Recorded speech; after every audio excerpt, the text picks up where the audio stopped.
संगीत का वो जादूगर जिसने हर एक आवाज को संगीत बना दिया।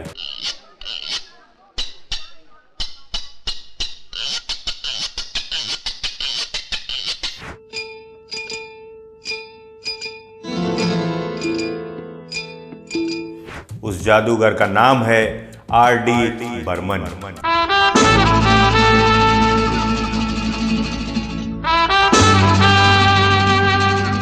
यानी राहुल देव बर्मन।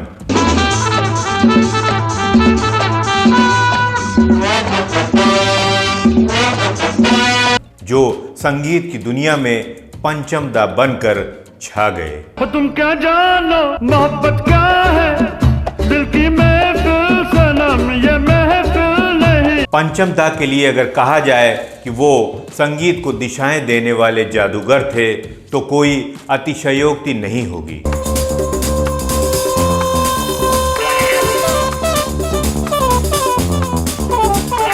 क्योंकि उनका संगीत अपने समय से बहुत आगे था।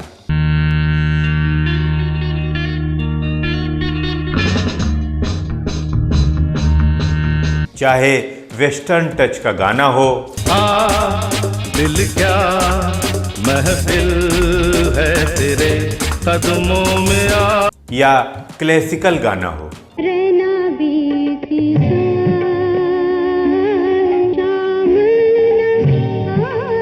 खुशी का गीत हो, यूं ही गाते रहो, मुस्कुराते रहो, या फिर गम का गीत हो। मैं शायर बदनाम हो मैं चला। हर तरह के गानों में पंचम दा जिस तरह की धुनें बनाते थे, चुरा लिया है तुमने जो दिल को, नहीं नहीं अभी नहीं, अभी करो इंतजार। जिस तरह से उन गानों में मेलोडी डालते थे वो किसी जादू से कम नहीं होता था। नहीं नहीं कभी नहीं, मैं हूँ बेकरार। तभी तो वो गाने आज आधी शताब्दी के बाद भी लोगों के दिलों पर राज कर रहे हैं। बचना ए हसीनो लो मैं आ गया। लेकिन ऐसा क्या हुआ था कि अपने जीवन के अंतिम दौर में पंचम दा को अपनी पहचान वापस पाने के लिए काफी जद्दोजहद, काफी संघर्ष करना पड़ा था। और उसी लड़ाई को लड़ते लड़ते अंत में वो अपनी जिंदगी की जंग भी हार गए।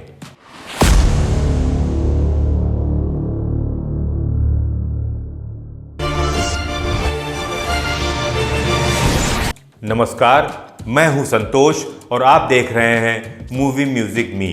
तो चलिए देर न करते हुए शुरू करते हैं आज का ये इंटरेस्टिंग वीडियो। पंचम दा अपने समय से आगे की धुनें बनाते थे। दिल लेना खेल है दिलदार का, ओ भूले से नाम ना लो प्यार का। इस बात का खुलासा किशोर दा के बेटे अमित कुमार जी ने इंडियन आइडल 12 के प्रोग्राम में किया था। उन्होंने सागर फिल्म का गाना चेहरा है या चांद खिला है, जुल्फ घनेरी शाम क्या। इस गाने से जुड़ी यादें ताज़ा की थी तो एक दिलचस्प बात निकलकर सामने आई। अमित कुमार जी ने कहा, वो जो गाना आपने सुना है ना, चेहरा है या चांद खोला, वो that was R.D. Burman's first compose song. छोटे नवाब जब वो बना रहे थे तो ये गाना उन्होंने महमूद भाईजान को सुनाया था उस वक्त, but that song was not rejected, मतलब बाद में यूज करेंगे ऐसा कुछ हो गया था। Then after years later he used it in Sagar. हालांकि कहा जाता है कि गाना ऐ मेरी टोपी पलट के आ, ऐ मेरी टोपी पलट के आ, ना अपने फंटूस को सता। R.D. बर्मन जी की पहली कंपोजिशन थी जिसे उनके पिता H.D. बर्मन जी ने अपनी 1956 में रिलीज हुई फिल्म फंटूश में इस्तेमाल की थी। अमित कुमार जी की इन बातों से ये साफ हो जाता है कि पंचम दा का संगीत अपने वक्त से कहीं आगे का था। दम मारो दम, मिट जाए हम एक बार पंचम दा को फिल्म के एक गाने में एक अलग सी साउंड चाहिए थी। तब तबला वादक हुआ करते थे मारुति राव। R.D. बर्मन उनके करीब गए और बोले कि तुम अपनी शर्ट उतारो। मारुति राव अचानक से इस तरह से शर्ट उतारे जाने को लेकर चौंक गए। पंचम दा ने जब फिर से शर्ट उतारने को कहा तो उन्होंने हिचकते हुए शर्ट उतारी और R.D. बर्मन जी ने उनकी पीठ थपथपाकर साउंड क्रिएट कर ली।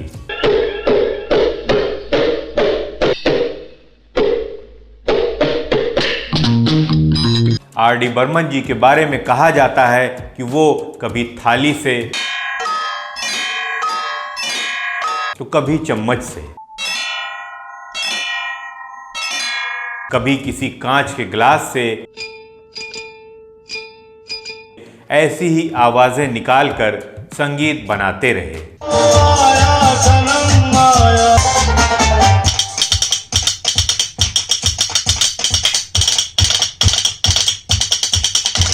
और इन आवाजों के वो एक्सपर्ट बन गए। This is castanet, a Spanish instrument.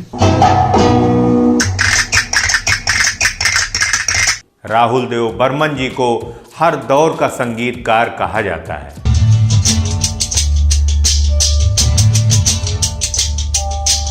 तीसरी मंजिल, ओ हसीना जुल्फों वाले जाने जहां ढूंढती है काफिर आंखें, शोले, कोई हसीना जब रूठ जाती है तो और भी हसीन हो जाती। यादों की बारात, आपके कमरे में कोई रहता है, तररारा, कटी पतंग, ये शाम मस्तानी मदहोश किए जा, अमर प्रेम, चिंगारी कोई भड़के, हम किसी से कम नहीं, मिल गया हमको साथी, मिल गया हमसे घर कोई जल गया। पड़ोसन, मेरे सामने वाली खिड़की में एक चांद का टुकड़ा रहता है।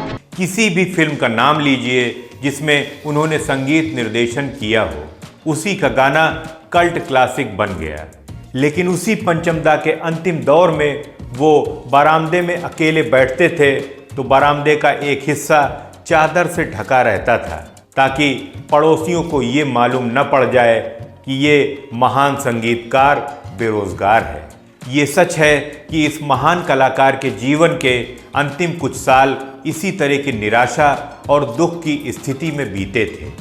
जिन निर्देशकों ने कभी R.D. बर्मन के घर के आगे घंटों वेट किया था, उन्होंने ही एक दिन इस कलाकार को पहचानने से इनकार कर दिया। उनका कहना था कि R.D. बर्मन बूढ़े हो चुके थे, उनके संगीत में वो जादू नहीं रह गया था जिसके बूते उन्होंने कभी पूरे देश को मंत्रमुग्ध कर दिया था। उस दौर के निर्माता निर्देशकों ने आनंद मिलिंद, नदीम श्रवण, जतिन ललित जैसे युवा संगीतकारों के घरों का रुख कर लिया। लेकिन क्या जब एक जादूगर की उम्र हो जाती है तो वो अपना सारा जादू भूल जाता है? क्या उसकी जादूगरी खत्म हो जाती है? यही सवाल ऑस्कर नॉमिनेटेड राष्ट्रीय पुरस्कार से सम्मानित एक युवा निर्देशक के मन में शायद उस समय उठे थे। उनका नाम था विधु विनोद चोपड़ा।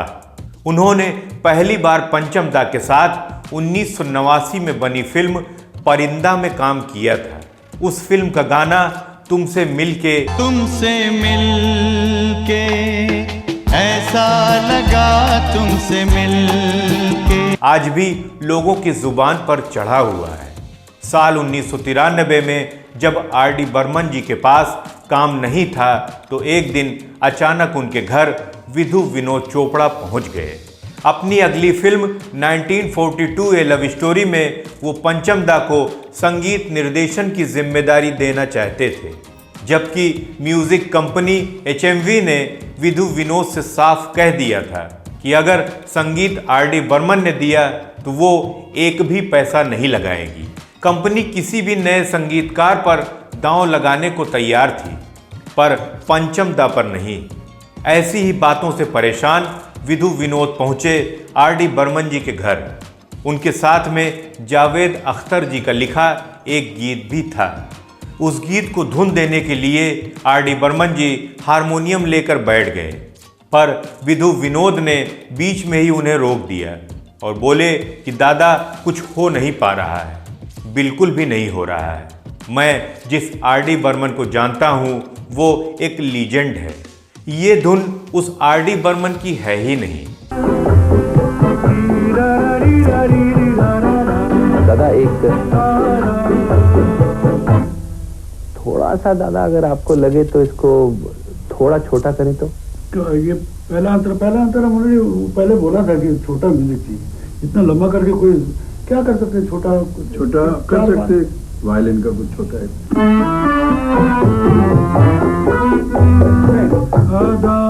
आर.डी. बर्मन जी वहीं रुक गए।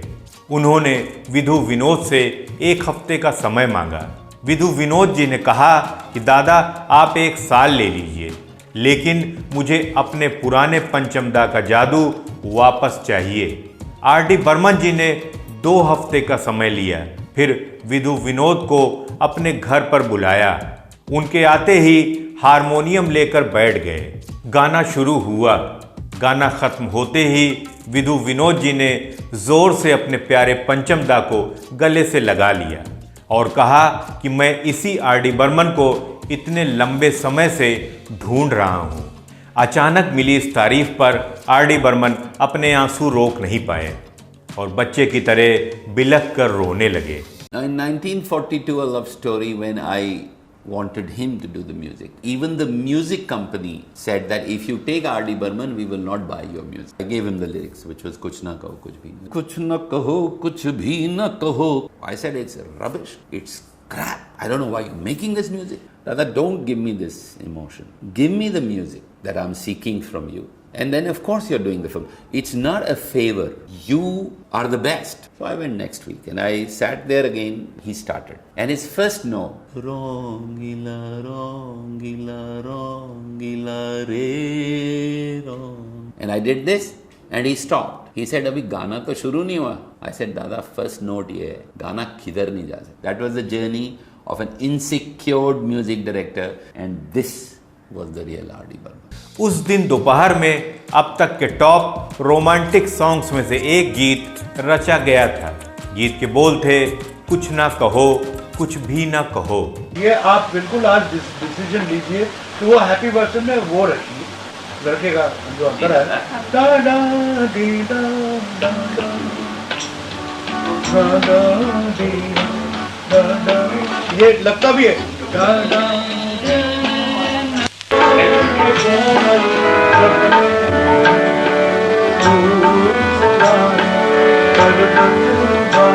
कुछ ना कहो, कुछ भी ना कहो।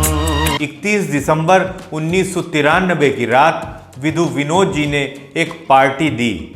तब तक उनकी अगली फिल्म 1942 ए लव स्टोरी के सारे गीत रिकॉर्ड हो चुके थे। शूटिंग भी खत्म होने के करीब थी। आर.डी. बर्मन जी के आते ही उनके संगीत से पार्टी शुरू हुई। वहां मौजूद सभी लोगों ने एक साथ उनके गाने गाए। दरअसल विधु विनोद ने अपने प्यारे पंचमदा को सम्मानित करने के लिए ये सरप्राइज पार्टी का प्लान किया था। उन्हें इस बात का बिल्कुल भी अंदाज़ा नहीं था कि वो पार्टी आर.डी. बर्मन जी की जिंदगी की आखिरी पार्टी होगी। और उस पार्टी के ठीक 4 दिन के बाद 4 जनवरी 1994 को आर.डी. बर्मन जी ने पूरे देश को बिलखता छोड़कर अंतिम विदाई ले ली।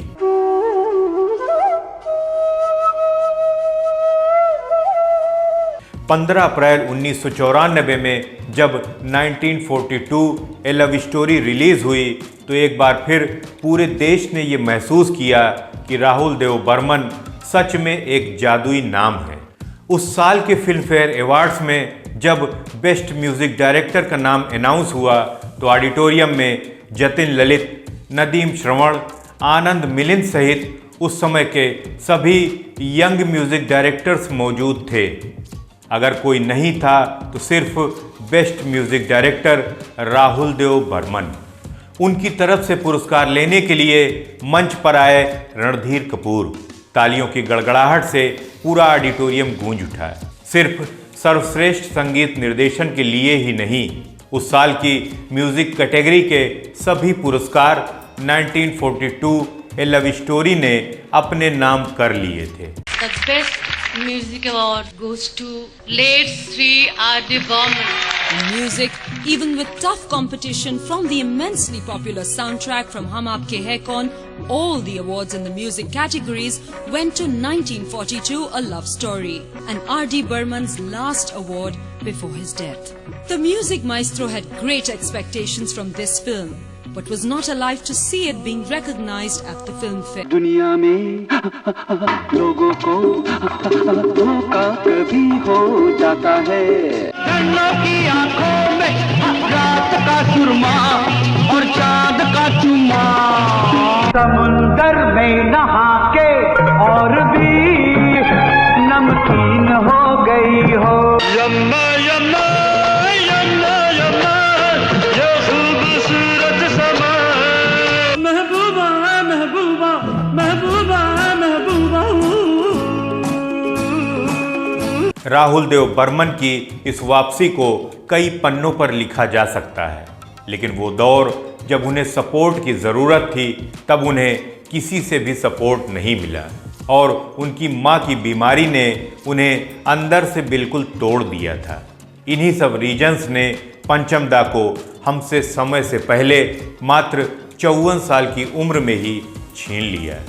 आप लोगों के लिए एक बहुत बड़ा म्यूजिक डायरेक्टर गया है, मेरे लिए मेरा पति गया है। उनके गाने आज भी कोई नहीं बना सकता है।